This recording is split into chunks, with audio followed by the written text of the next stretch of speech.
Buenos días a todas y todos. Es un gusto para mí abrir esta unidad número 8 que tiene como objetivo entender de qué forma se vincula el género con el derecho. Para eso vamos a aprender algunas precisiones conceptuales y terminológicas sobre el género, qué es la perspectiva de género y de dónde sale esta construcción que a la sociología jurídica le va a interesar, porque la construcción de género, los estereotipos de género, el discurso y la forma en la que el género permea en el discurso jurídico y demás, la forma en la que operan las instituciones del derecho, van a tener un impacto muy importante en el orden social. Entonces, no vamos a esperar demasiado y voy a ir poniendo la presentación, que es un PowerPoint, para que a ustedes les quede la clase. Como les decía entonces, lo que vamos a ver es de qué hablamos cuando hablamos de género y de enfoque de género en el derecho. Para eso está bueno empezar precisando un poquito la terminología y vamos a arrancar desde lo básico. Vamos a distinguir que una cosa es sexo, otra cosa es identidad de género y otra cosa es orientación sexual. Ustedes posiblemente, salvo que vivan en un tupper, pero deben haber escuchado hablar del concepto de identidad de género. Hace unos años se sancionó la ley 26743, que reconoce la identidad autopercibida de las personas como femenino o masculino. Ahora también hay identidad no binaria y travesti, independientemente de la genitalidad o del sexo. Ese derecho que está reconocido en la ley, o para entender, mejor dicho, la identidad de género, debemos antes poder identificar qué es el sexo.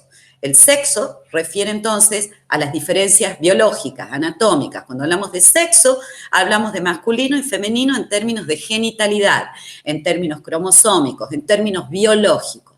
Cuando hablamos de identidad de género o identidad autopercibida, para utilizar la terminología de la ley, hablamos de la forma en la que se percibe a sí misma una persona en términos de género, independientemente, al margen o más allá de la biología. Luego tenemos el concepto de orientación sexual. Cuando hablamos de orientación sexual, independientemente de nuestro sexo y de nuestro género, vamos a estar refiriéndonos a la orientación afectiva, hacia quién se siente atraída una persona. Las personas pueden ser lesbianas, pueden ser gays, pueden ser cis heterosexuales. Cuando las personas heterosexuales son las que se sienten atraídas por un sexo distinto. Las personas lesbianas se van a sentir atraídas sexoafectivamente hacia otra mujer. Varones que se sienten atraídos hacia otro varón. Cuando hablamos de cis, volvemos a la categoría identidad de género. Cuando hablamos de cis, hablamos de una persona en la cual su sexo y su género o identidad autopercibida coinciden. ¿Esto qué quiere decir? Una persona que nace con la genitalidad de un varón y transita su vida sintiéndose en una identidad autopercibida masculina. Cuando no coincide la sexualidad con la identidad autopercibida, hablamos de personas trans.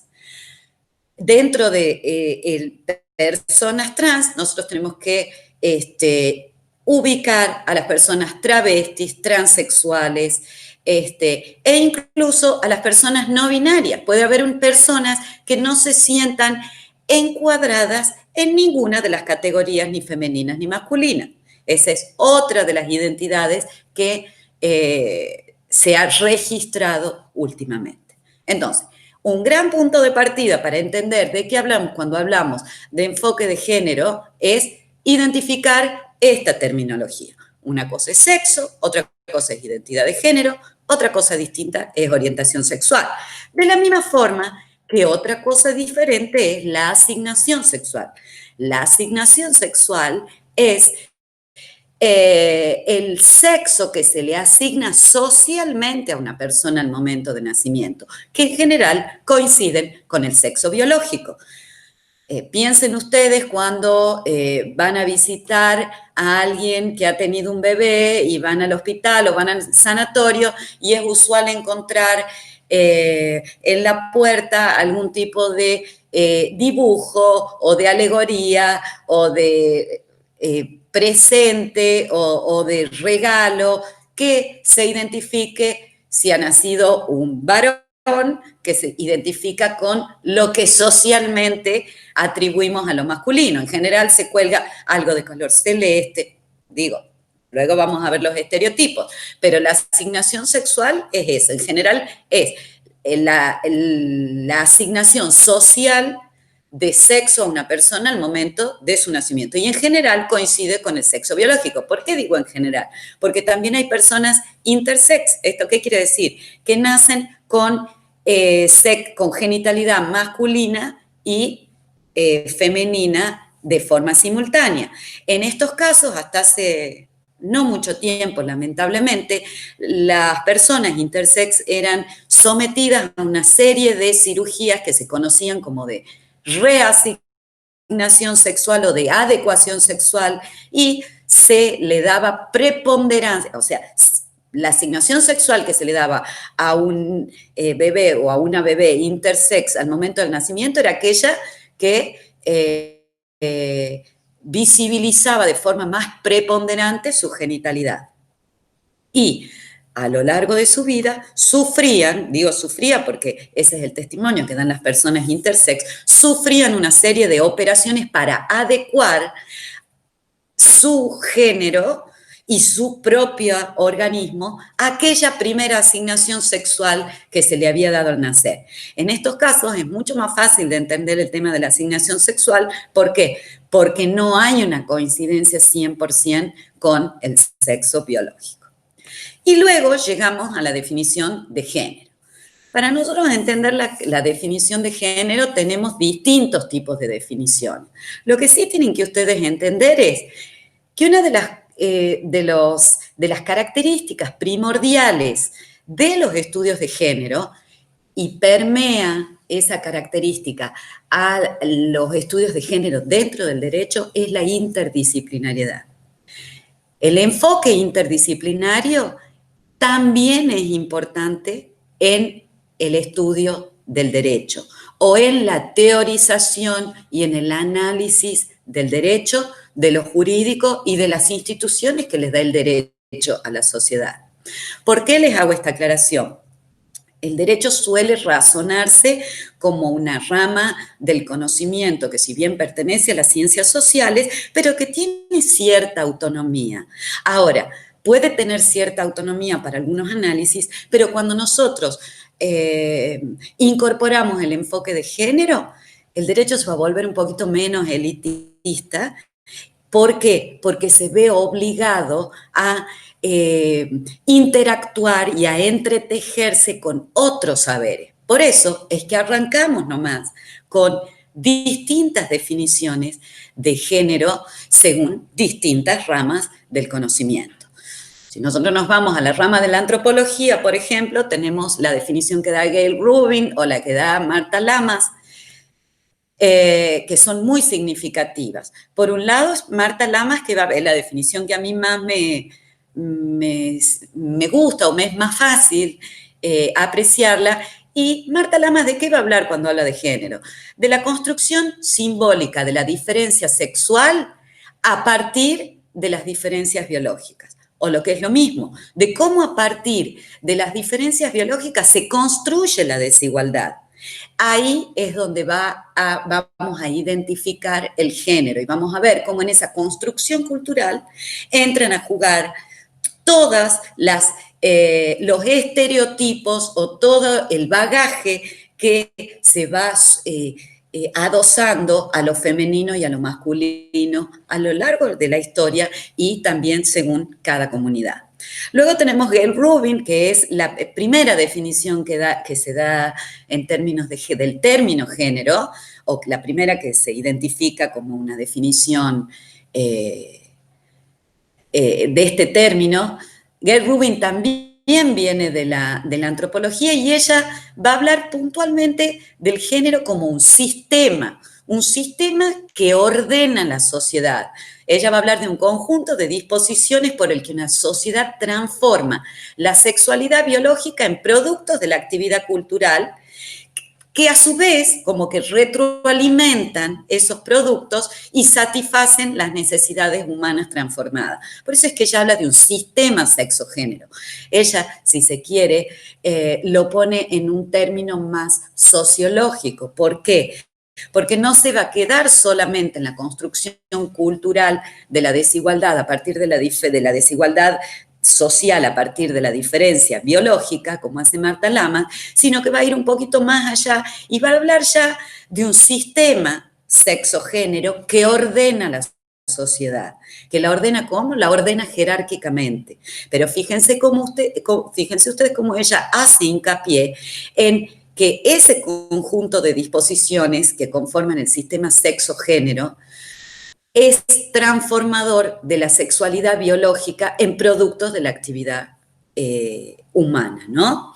Luego tenemos la definición de Joan Scott. Joan Scott viene de la historia y ella cuando hable de género se va a referir a distintas dimensiones socioculturales, pero también va a decir que el género se construye por medio de instituciones y organizaciones sociales.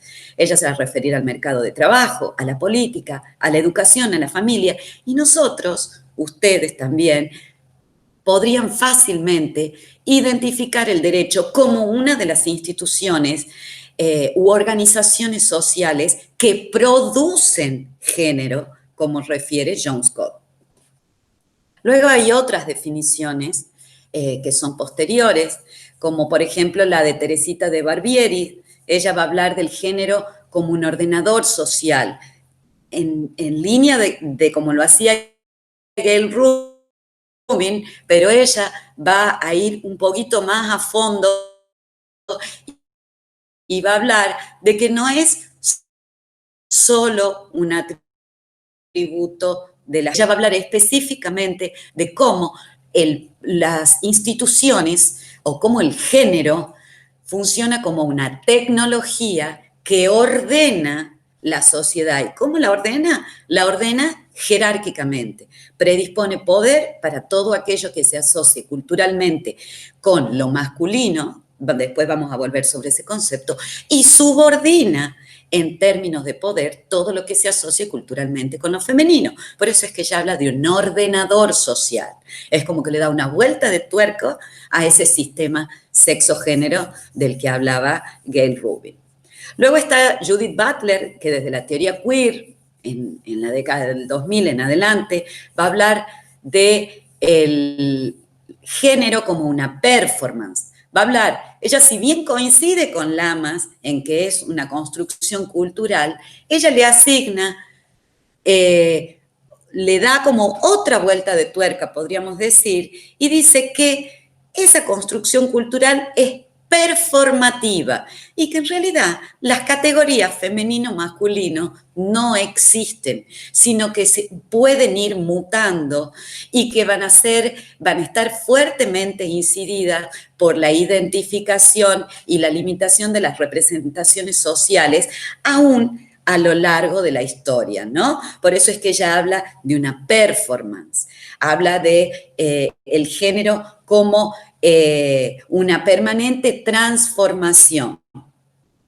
Luego tenemos otra definición que también es bien interesante, que es la de Paul Preciado. Paul Preciado es un varón trans que trabaja mucho la cuestión del género vinculada con la biopolítica, el biopoder y por lo mismo con la salud, ¿no? Entonces, lo que hace Paul Preciado es hablar de género como una ecología política. ¿Qué es lo que va a decir? Que la certeza de ser hombre o ser mujer es una ficción producto de un conjunto de tecnologías de domesticación del cuerpo. Él tiene uno de los libros que tiene, que es Testosterona Junkie, lo que hace es contar un poco a partir de la propia transición de género, hace todo un análisis crítico acerca de cómo los discursos de la medicina, de la industria farmacéutica, entrecruzados con lo cultural, con lo social, con lo jurídico, son los que en realidad domestican los cuerpos al modo de lo que él llama un programa operativo, ¿no?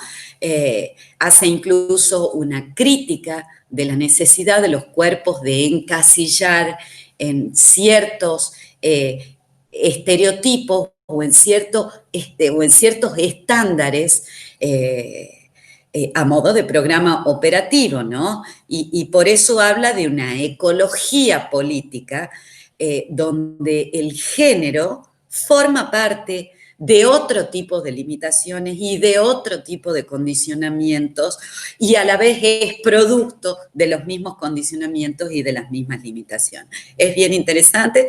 Yo les doy simplemente un pantallazo. Ustedes, por supuesto que si buscan el género en disputa en internet van a encontrar el libro de Judith Butler, que es uno de los tantos libros de Judith Butler.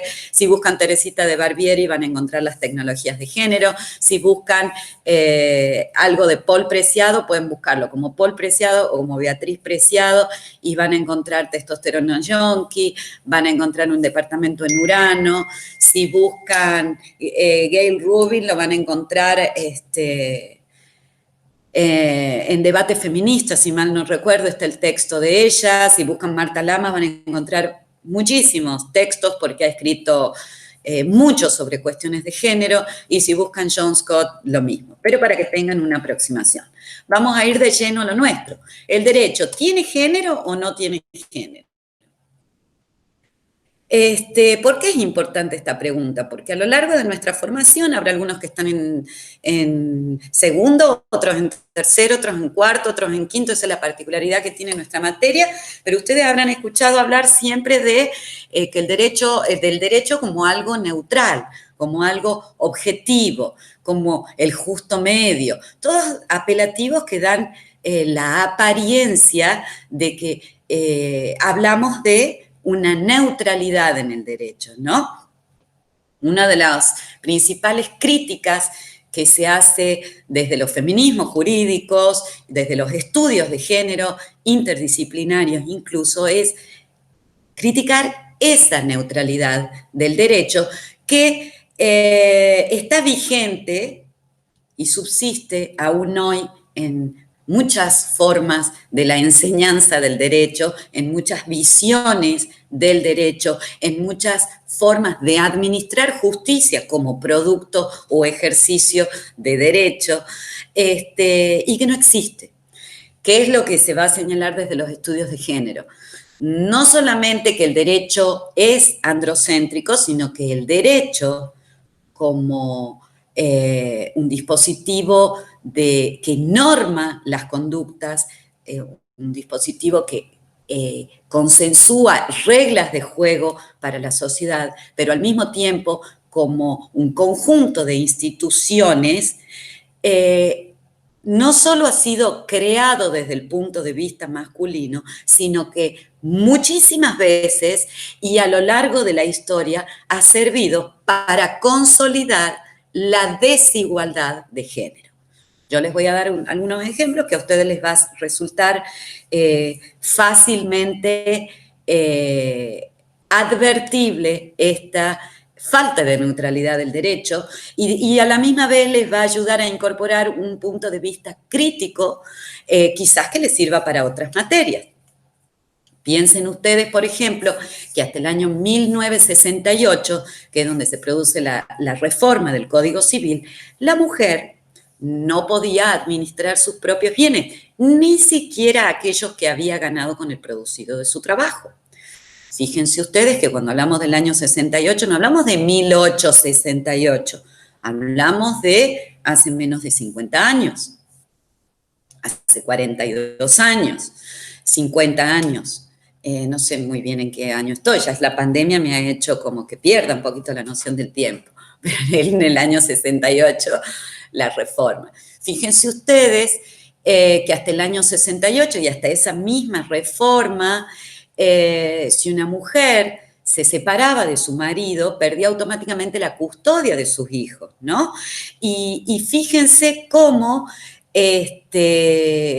esa forma aparentemente neutral, que nadie había puesto en duda desde la codificación en adelante, desde el Código de Napoleón en adelante, que es desde el siglo XVIII en adelante, fíjense ustedes cómo lo que estaba habilitando sin querer era una infantilización de la mujer, de las mujeres.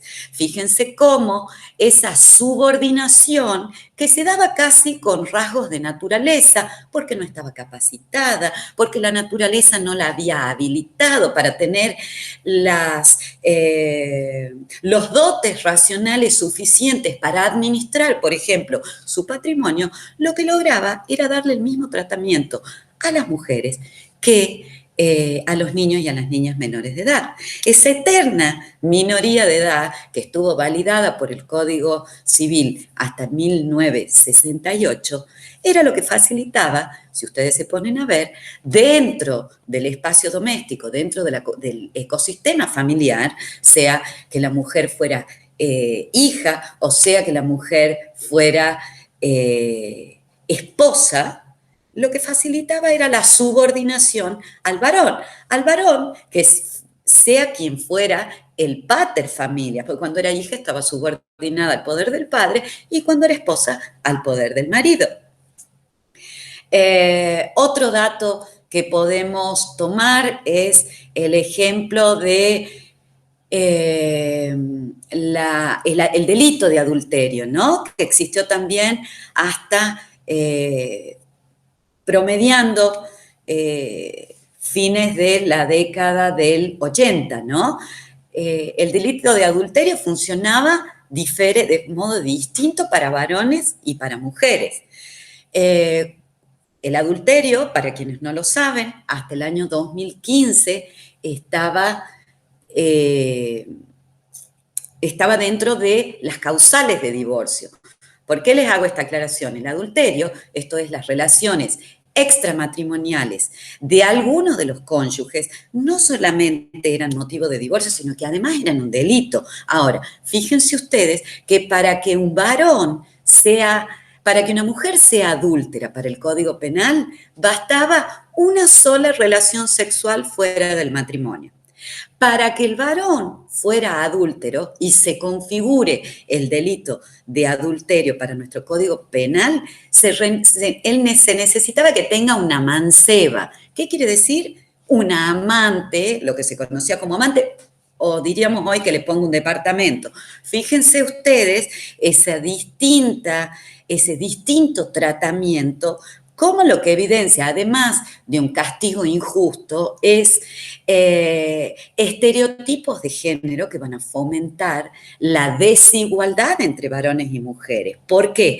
Porque fíjense ustedes que para transgredir el deber de fidelidad conyugal que estuvo subsistente en nuestro Código Civil hasta el año 2015, la mujer con una sola infidelidad lo transgredía y el varón tenía que tener una relación sostenida en el tiempo y tenía que tener varias relaciones sexuales, ¿no? Entonces, lo que vemos es, por un lado, cómo se construye a partir de datos de la naturaleza que también tienen mucho de cultural, mucho más de cultural que de natural, que tienen que ver con la sexualidad, es que el varón necesita más de la sexualidad. Entonces se le perdonaba, entre comillas, las infidelidades, morigerando, por ejemplo, la tipificación. Y la mujer, que en realidad estaba destinada naturalmente, entre comillas, a las tareas de cuidado,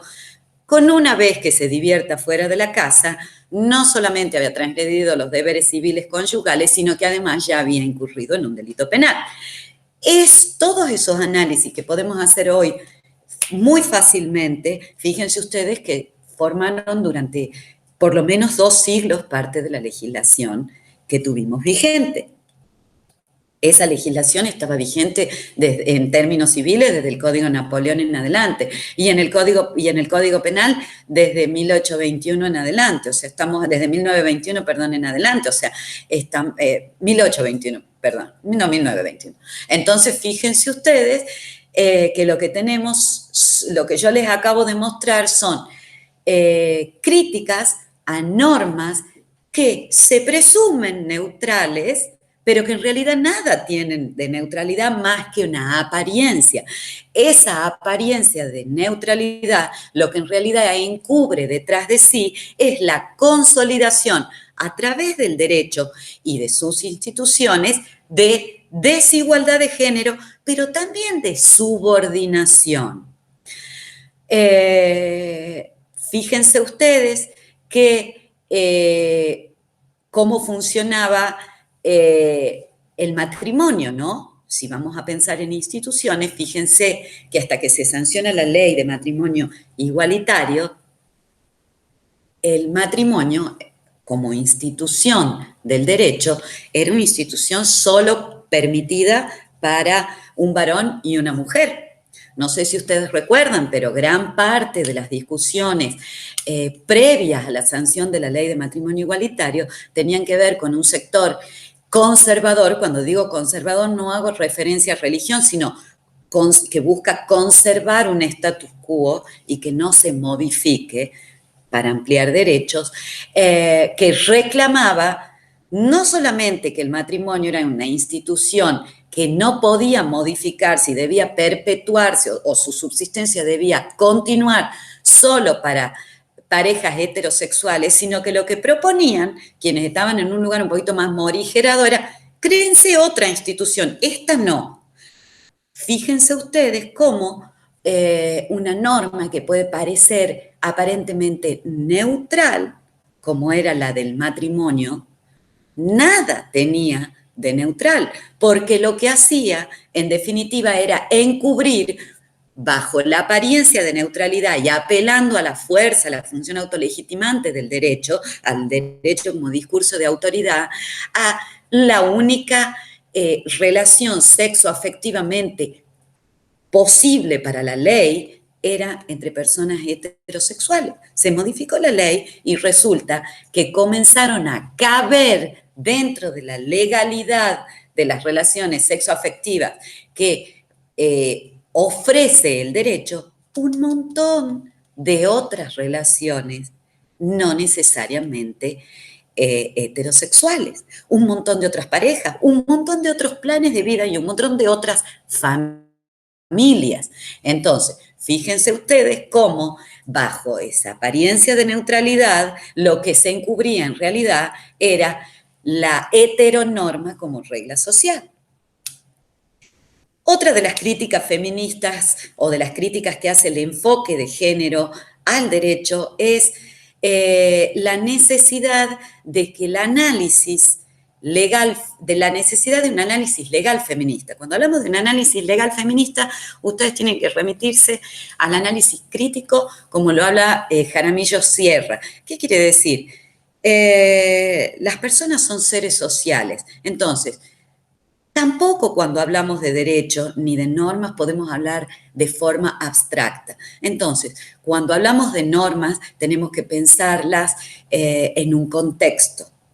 Entonces, por supuesto que los análisis que hagamos desde el derecho y el derecho como herramienta o dispositivo ordenador de la sociedad tampoco puede ser ciego a ciertos contextos. De la misma forma en la que se han incorporado conceptos, por ejemplo, como el de vulnerabilidad, para visibilizar que las diferencias sociales provocan injusticia cuando se aplica mecánicamente y de forma predispuesta una norma a situaciones que parecen todas iguales, pero que puestas a funcionar o puestas a a pensar en un contexto determinado, nos damos cuenta que no lo son, lo mismo hay que pensar con las cuestiones de género o con las diferencias de género. Les doy un ejemplo. Es muy lindo pensar el régimen de licencias por maternidad y pensar, por ejemplo, qué lindo que ha sido que se incorpore la adopción homoparental o la adopción de parejas lesbianas dentro del Código Civil. Ahora, ¿hasta qué punto la igualdad de género funciona si las licencias no se van a distribuir o no se van a adjudicar también a quien no ha dado a luz? ¿Con esto qué quiere decir? Si nosotros pensamos que las licencias por maternidad o por paternidad tienen como finalidad el cuidado y fomentar el cuidado parental en ese bebé o en esa bebé que acaba de nacer, seguir sujetando el instituto de la licencia exclusivamente a la biología y a quien da a luz, no hace más que encubrir una división sexual del trabajo que es desigual. Desigual porque continúa favoreciendo los estereotipos de género. Entonces, las mujeres, que son las que tienen la capacidad biológica de gestar, o un varón trans que tenga la capacidad biológica de gestar, serán quienes gocen de la licencia por maternidad, en el caso más igualitario y en el mejor de los escenarios posibles donde un varón trans le reconozcan la licencia por maternidad, pero aquella otra persona que cuida, sea mujer y sea madre también, o sea varón y forme parte de una pareja heterosexual, o sea una pareja de gays, solamente porque no ha mediado un nacimiento biológico, se va a ver privado de lo que en realidad tiene que tener como finalidad. Volvemos a lo mismo, el cuidado. Y el cuidado no tiene género. El cuidado tiene que ser, tiene que funcionar de forma democrática, tanto para varones como para mujeres. Y de última, será al interior de cada familia, sea como sea, que el plan de vida y la autonomía les dé la gana de conformarse y de organizar su cotidianeidad, debe ser un arreglo en todo caso al interior de cada familia. Pero el derecho, cuando predispone o habilita solo una forma de licencia, lo que está haciendo indirectamente es habilitar una sola forma de organización familiar. Entonces, cuando piensen ustedes que además de la crítica a la neutralidad del derecho, otra cuestión que se propone la crítica o el enfoque o la perspectiva de género aplicada al derecho es que se haga un análisis legal feminista. Y un análisis legal feminista no es nada más que analizar cómo funciona la ley en determinados contextos. Esto me lleva a otra cuestión, que es pensar que cuando hablamos de género no estamos hablando de cuestiones de mujeres. Cuando hablamos de género estamos hablando de relaciones de poder.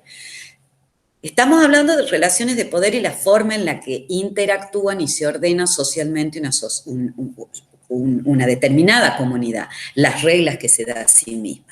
Pero cuando hablamos de género y cuando hablamos puntualmente de lo femenino, tampoco debemos caer, porque eso es lo que nos advierte en la perspectiva de género, en la visión hegemónica de considerar el concepto de género o de mujeres como una visión monolítica. Hay distintas clases o distintas formas en las que se expresa lo femenino que va a estar incidido por el mismo contexto. Volvemos al análisis legal feminista.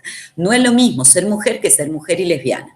No es lo mismo ser mujer que ser mujer lesbiana y estar privada de la libertad. No es lo mismo ser mujer que ser mujer y pertenecer a una etnia originaria. No es lo mismo ser mujer que ser mujer trans y además ser menor de edad, porque tenemos otra connotación que va a incidir en nuestra autonomía, como es la edad. No es lo mismo ser mujer que ser mujer y ser afro descendiente. No es lo mismo que ser mujer y vivir y pertenecer a una población campesina, o vivir en la ciudad, o vivir en una zona rural. No es lo mismo ser mujer y pertenecer a un colectivo desaventajado como puede ser el de los migrantes, que no serlo. Entonces, otra forma de incorporar la perspectiva de género es estar atentos a las relaciones de poder, no solo que se dan entre lo femenino y lo masculino, sino a las relaciones de género que se dan en base a las distintas opresiones que provoca ocupar un lugar determinado en la sociedad dentro de la comunidad. Entonces, cuando hablamos de género, vamos a hablar no solamente de lo femenino y lo masculino y las relaciones de poder que vinculan lo femenino y lo masculino y que ordenan lo femenino y lo masculino dentro de una sociedad, sino también cómo interactúan otras variables que van a incidir sobre el género, como son la etnia, como son la raza, como son la condición de migrante, la orientación sexual, la condición de privada de la libertad y otras connotaciones que pueden atravesar a distintas personas en sus propios contextos, que es lo que le va a aportar a sus vidas otro punto de vista y lo que les va a proporcionar quizás un punto de partida desaventajado y que por lo mismo va a requerir desde el enfoque de género un enfoque de interseccionalidad. Luego que hemos hecho a grandes rasgos, hemos visto todo esto, podemos decir entonces que incorporar la perspectiva de género en el derecho no es más que entender que la sociedad funciona de la misma forma en la que se organiza y en la que se ha organizado históricamente en términos de poder, que es predisponiendo poder para todo aquello que se asocia culturalmente como lo masculino y subordinando en términos de poder todo lo que se asocia con lo femenino. Y que el derecho, como dispositivo de orden social, puede servir para corregir las desigualdades o puede servir para consolidar esas desigualdades. Cuando hablamos de las diferencias, vamos a volver un poquito para que a ustedes les resulte más fácil a la definición de Lamas de cuando hablamos de género, cómo se construye esa diferencia o esa desigualdad a partir de las diferencias biológicas. Y vamos a ir a Bourdieu. Bourdieu escribió un libro en el año 2006 que se llamaba La dominación masculina. Ahí analiza la violencia simbólica. Si ustedes se van a la ley 26.485, van a ver que en el año 2009 nuestra legislación incorpora dentro de las modalidades de violencia la violencia simbólica y está regulada en el artículo 6. Pero Bourdieu ya la venía estudiando desde antes. ¿Por qué? Porque desde la antropología se viene estudiando cómo es, hace tiempo, cómo es que se construye o cómo es que una diferencia biológica llega a convertirse en algo natural, ¿no? En lo que llamamos natural. ¿Y qué es lo que dice Bourdieu? Él estudia una sociedad de Asia, Caviglia, durante muchos años, y él lo que dice es, primero, la sociedad tiene un registro colectivo de las diferencias biológicas que son distintivas. Él va a analizar ahí específicamente la genitalidad. Entonces va a analizar cómo es el aparato genital masculino, cómo es el aparato genital femenino y las distintas construcciones culturales que se sigue de la forma en la que se relacionan heterosexualmente ese aparato genital masculino con ese aparato genital femenino, o en la forma que tienen aún sin interrelacionarse entre sí, la forma que tienen distintiva a la vista, ¿no? Entonces, lo masculino se va a construir como la acción, como lo activo, lo femenino, por los rasgos fisiológicos, como lo receptivo, lo pasivo. Y así, a partir de esa serie, no me voy a poner a enumerar todo, pero si les interesa, les damos la dominación masculina, que también la tenemos en PDF, al que le interesa lo pone en el foro de consulta. A partir de esas diferencias, del registro colectivo de esas diferencias biológicas en el cuerpo, en el organismo, en la genitalidad, ¿qué es lo que dice Bourdieu? Hay una inscripción mental de esas diferencias en el imaginario social como naturales. Esas diferencias naturales, a fuerza de el ciclo evolutivo, es lo que termina inscribiéndose en el sistema mítico. ¿Qué es lo que quiere decir esto? ¿Qué es lo que dice Bourdieu? Como de tanto, a fuerza de repetir que lo femenino es lo pasivo, lo masculino es lo activo, la fuerza es lo masculino y la fragilidad es lo femenino, vamos inscribiendo en nuestro imaginario como condicionamientos para la feminidad y la masculinidad esas diferencias distintivas.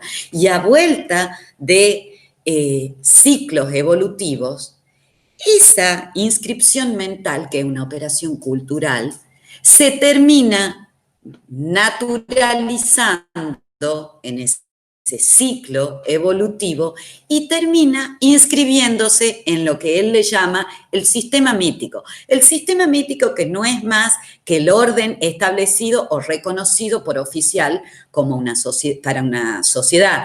Nosotros válidamente podríamos hablar de la ley. Piensen ustedes en el ejemplo que les daba yo hace un tiempo, en la diapositiva pasada, sobre el matrimonio. ¿Cuántas veces han escuchado y escucharán ustedes hablar de que la relación natural en términos de pareja o la institución como matrimonio solo puede funcionar naturalmente si es entre un varón y entre una mujer? Y así, de hecho, funcionó hasta que se modificó la ley con el matrimonio igualitario. Por eso es que se hablaba de algo natural, pero en realidad ese es el mejor ejemplo de cómo, a fuerza de que circula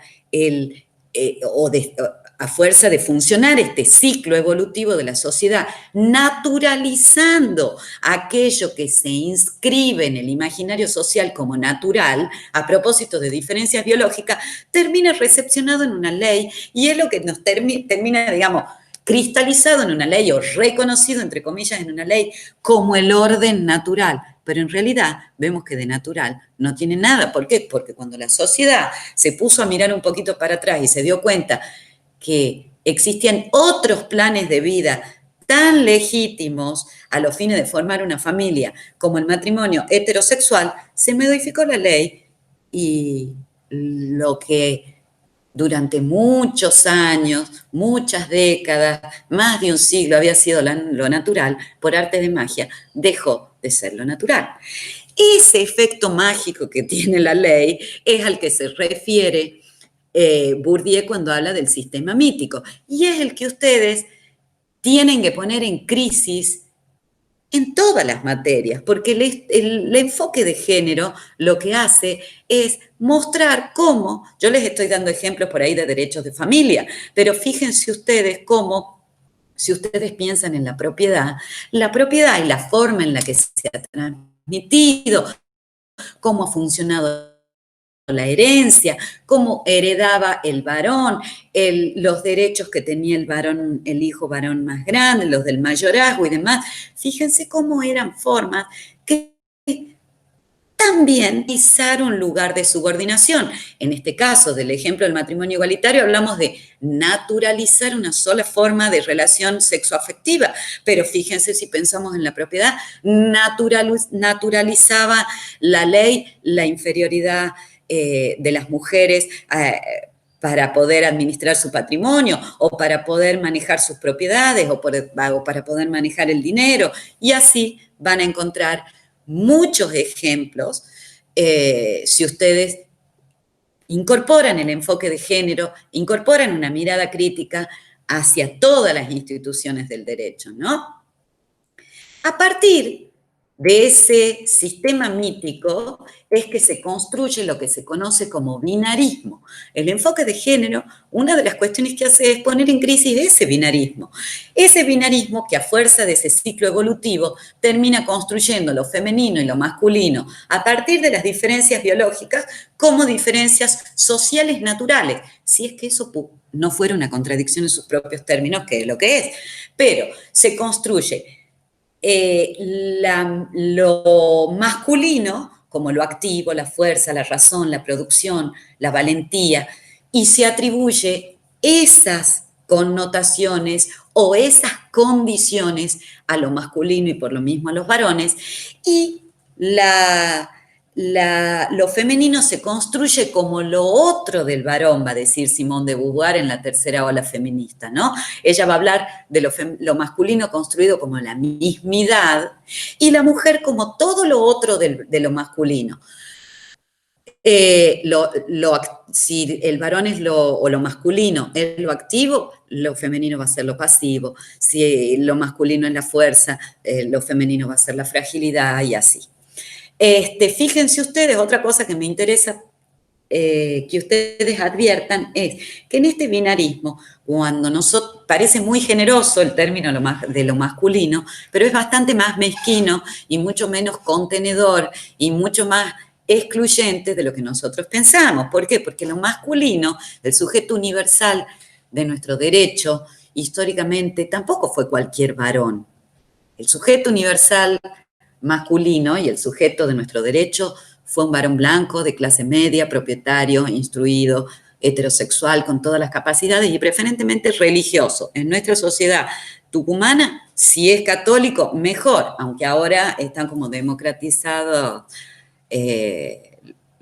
los cultos, al menos en términos de presencia en la arena pública, el evangélico y el católico. Pero si es cristiano, entonces, por decirlo de otra forma, mejor. Y todo lo que quedaba por fuera de ese sujeto de derecho encarnaba en realidad lo otro de lo masculino. Entonces, fíjense ustedes cómo lo femenino en realidad tampoco es estrictamente, debe ser asociado estrictamente a la mujer o a las mujeres. ¿Por qué? Porque el varón gay también ha sufrido la misma subalternidad respecto de lo masculino que las mujeres, con cualquiera de sus distintas opresiones.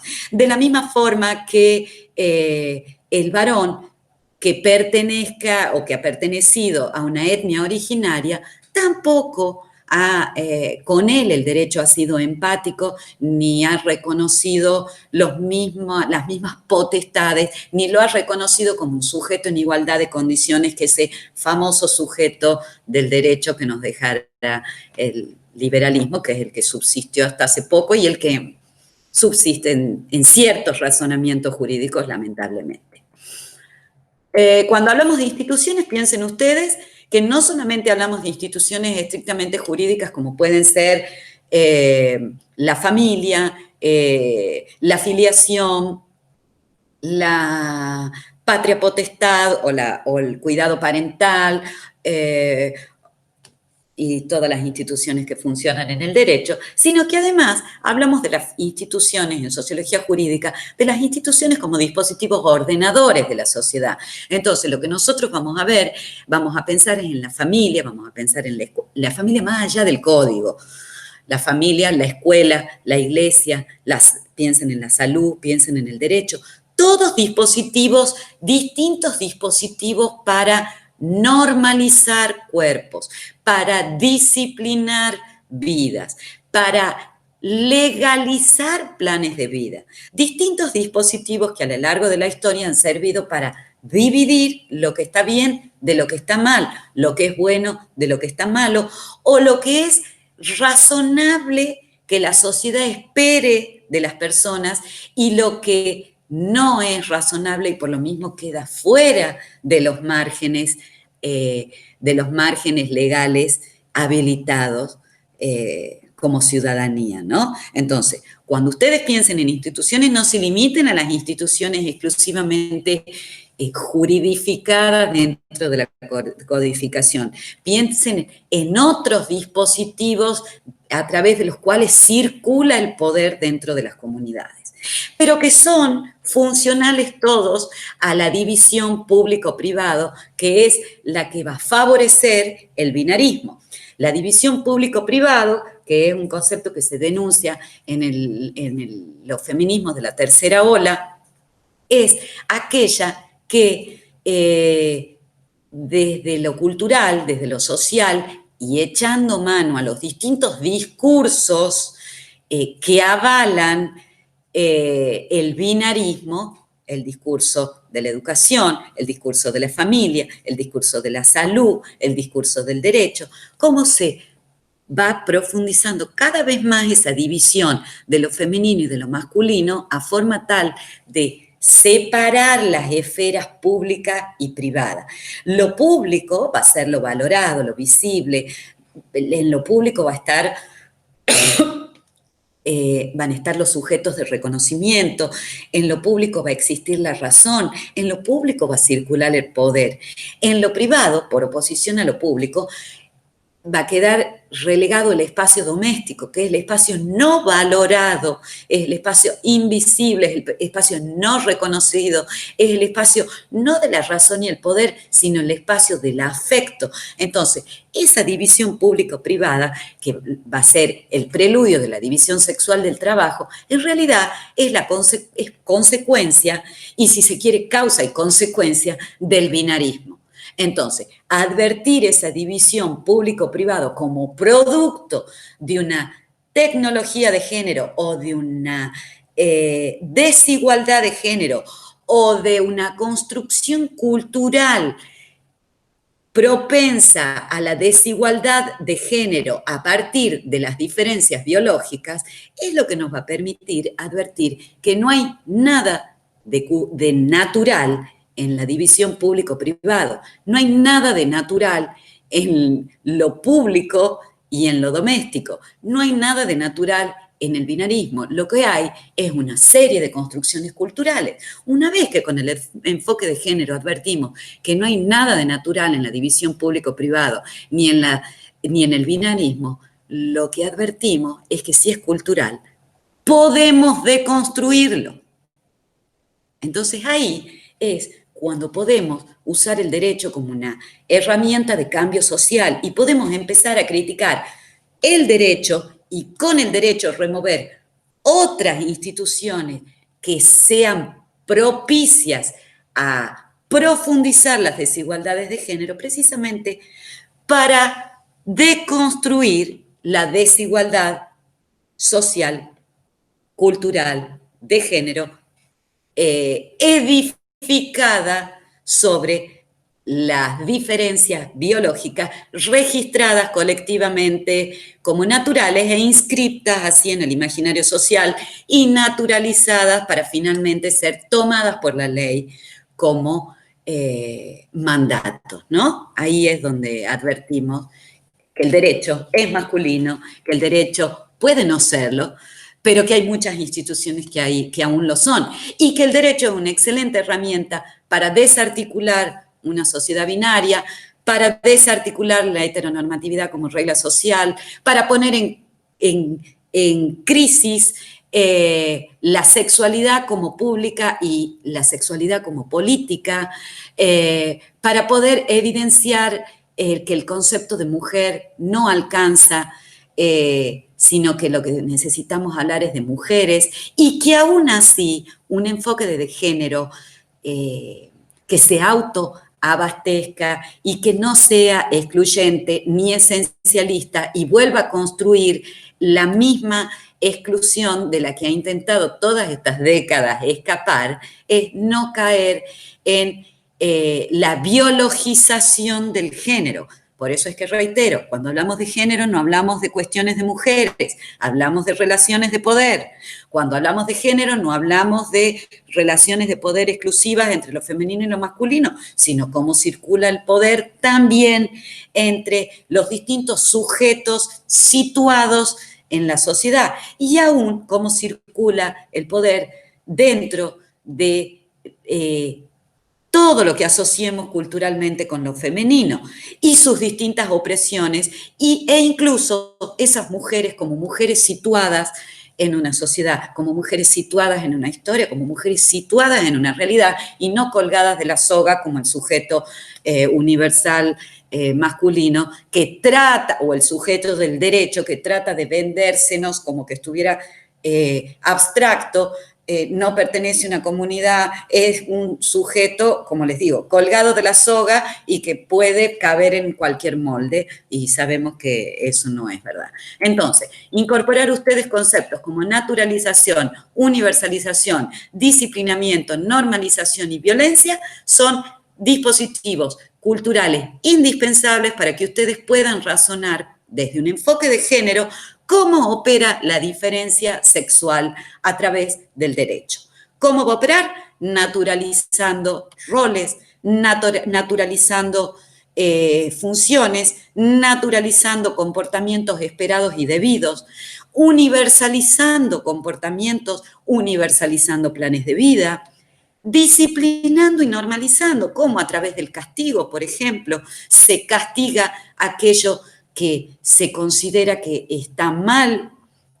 Durante mucho tiempo se castigó penalmente la homosexualidad o la violencia como un dispositivo de propiciar las relaciones desiguales, sobre todo en la esfera doméstica, ¿no? Que es como aparece el Instituto de la Violencia a propósito de la lucha feminista. Yendo un poquito a los roles de género, que es lo que les va a permitir a ustedes empalmar esta clase con el texto de Rebecca Cook, que trata sobre estereotipos de género y cómo los estereotipos de género son funcionales dentro del derecho. Ella hace un análisis muy lindo de los distintos tipos de estereotipos y cómo funcionan, cuáles son los requisitos para que un estereotipo, que lo que va a decir ella es como una foto mental, funcione para el derecho y funcione como una condición y una limitación, y por lo mismo favorezca la desigualdad. Son temas que están relacionados, recuerden ustedes, con la construcción binaria, con el concepto de género, pero también con la división público-privado. También con ese ciclo evolutivo de Bourdieu.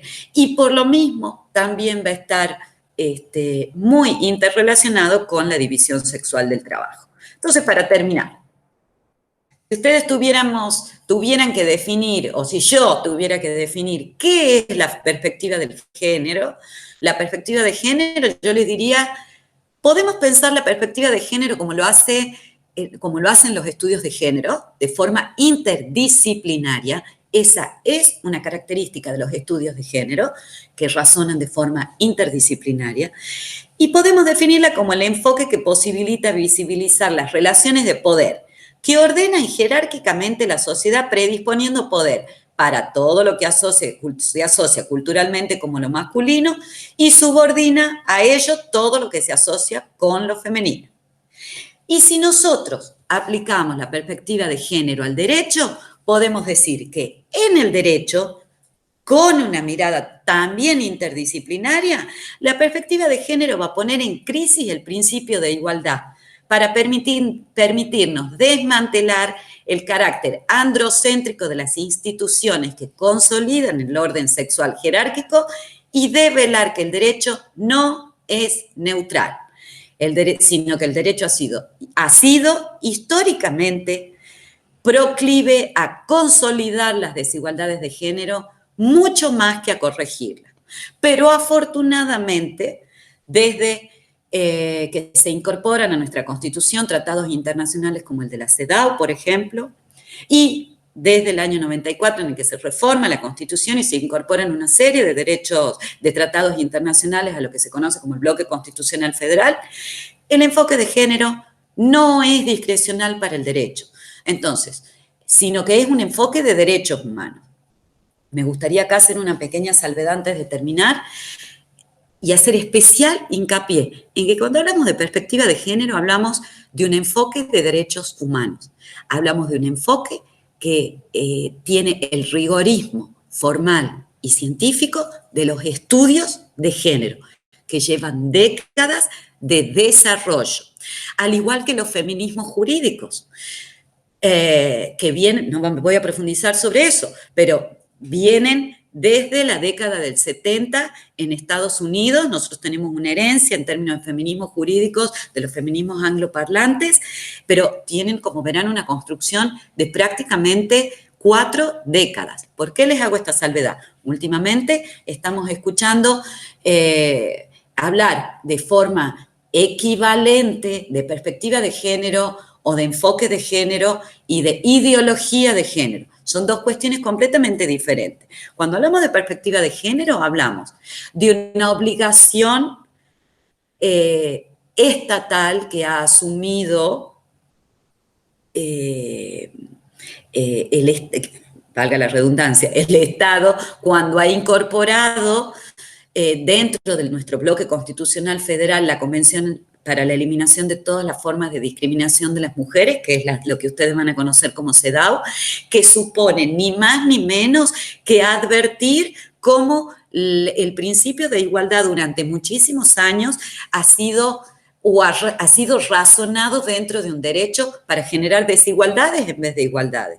Y por lo mismo, para promover injusticia en vez de justicia. Entonces, cuando hablamos de perspectiva de género, hablamos de un enfoque de derechos humanos. Si hablamos de un enfoque de derechos humanos, hablamos de un enfoque que no es discrecional.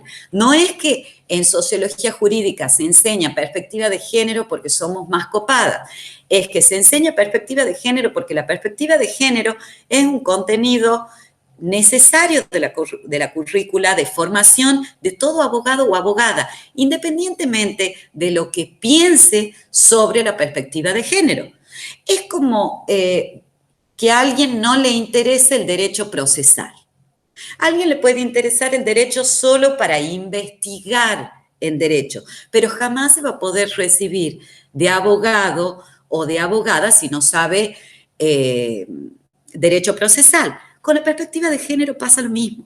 Y la perspectiva de género, para ser verdaderamente bien enseñada en la formación de grado de un abogado y de una abogada, debe ser transversal a lo largo de la carrera. Entonces, empiecen a hacer el ejercicio de ver en qué materias les enseñan derecho con perspectiva de género y en cuál no. Porque la perspectiva de género no debe estar presente solo en las materias que tengan contenidos más inclinados a políticas y a sociales o a judiciales o a administración de justicia. La perspectiva de género debe estar en todas las materias, en las codificadas, en los civiles, en los penales, en los comerciales, porque el género, las desigualdades de género y el derecho como herramienta de cambio social que permite corregir las desigualdades de género tiene que ser una herramienta válida en todos los campos del derecho y no solo en aquellos que son más propensos a repensarse a sí mismos que aquellos que a diferencia de aquellos que podemos llamar más dogmáticos. Entonces, para cerrar, la perspectiva de género es lo único que nos va a permitir corregir las desigualdades que históricamente el sistema patriarcal, entendido como un sistema político, cultural, social, religioso y jurídico, que ha validado a lo largo de la historia la desigualdad de género. El derecho puede funcionar, les reitero, para corregir las desigualdades y convertir nuestro orden social en un orden desigual, en un orden social más justo, más equitativo, más incluyente y más vivible para todos los planes de vida, para todas las identidades y para todos los géneros, o puede servir para consolidar ese sistema patriarcal que ha sido una herramienta de gran exclusión a lo largo de la historia. Ahora que ustedes tienen el conocimiento, no podrán alegar su propia torpeza el día de mañana. Entonces, no podrán decir, yo no sabía cómo funcionaba el enfoque de género, no sabía que era obligatorio, porque bueno, ahí está la profesora Soledad que les enseñó que el enfoque de género es obligatorio, el enfoque de género es imprescindible para la administración de justicia, es imprescindible para el ejercicio legal de una abogacía que tenga la capacidad o que quiera tener la capacidad transformadora de la realidad. Y hoy por hoy intentar acceder a un cargo en la justicia o ejercer la abogacía sin perspectiva de género equivale a tratar de ejercer la abogacía o intentar administrar justicia sin saber derechos humanos o sin saber derecho procesal. Hoy por hoy, esa clase de abogado o de abogada ya no tienen razón de ser, porque les reitero, el enfoque de género y diversidad no es discrecional. Bueno, les deseo suerte en las actividades y les dejo una guía de lectura para el texto de Rebecca Cook, para que les sea más fácil estructurar el estudio de esa unidad.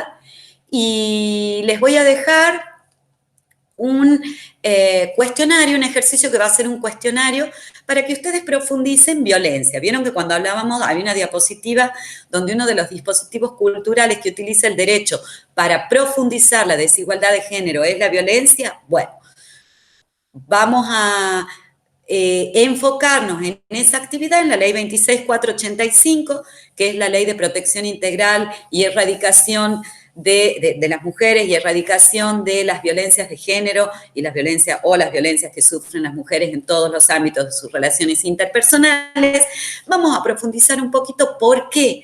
Porque la violencia y entre la legislación de violencia, que no solamente está construida con la ley 26.485, sino antes que eso con la Convención Americana Belém do Pará, que ingresa a nuestra legislación nacional a través de la ley 24.632, y a propósito de la ley 26.485, lo que hace esa ley precisamente es incorporar o cristalizar cómo lo que está detrás de las violencias es una relación desigual de poder. Entonces, vuelta a lo mismo, ese cuestionario les va a servir a ustedes para pensar la violencia como un dispositivo que ha servido históricamente para favorecer un lugar de inferioridad en términos de género, pero a la vez para identificar el derecho como una herramienta transformadora de la sociedad que se ha propuesto a través de la regulación de la ley, pero a través de la aplicación de la ley en los distintos tribunales, a través de la habilitación de los mecanismos de violencia para erradicar la violencia en distintos organismos de la sociedad. El derecho se ha propuesto corregir esa desigualdad. Yendo un poco a lo que hablábamos, ¿no? Que el derecho puede corregir las desigualdades de género o puede consolidarlas. Espero que la clase les haya resultado interesante. Les mando un beso y los estoy leyendo en las actividades.